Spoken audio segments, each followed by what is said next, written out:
Okay, so now we're going to do our second injection in this quad, which we're going to do the MSA.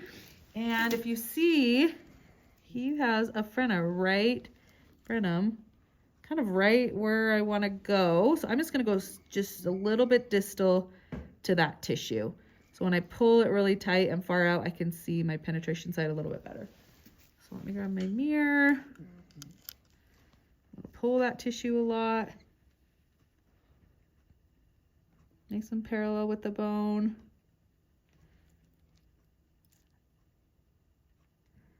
And deposit. If you feel like you're shaking when you do these anterior injections, more anterior, you can use your thumb or your pinky and kind of rest it on the patient's mandible. It can give you a little bit of stability as you give your injection.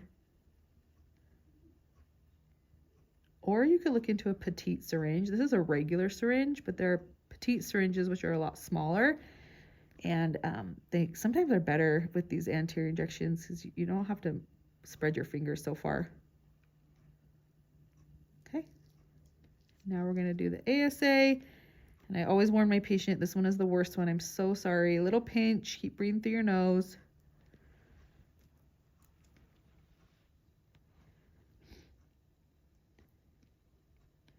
Another thing you can tell your patient is if they are feeling sensitivity in these front anterior teeth, like 8, since we're working in quad 1, they could have crossover. So definitely let us know if the patient is having tenderness. I always tell them that because we can give a little bit of extra anesthesia right in the midline if they need it.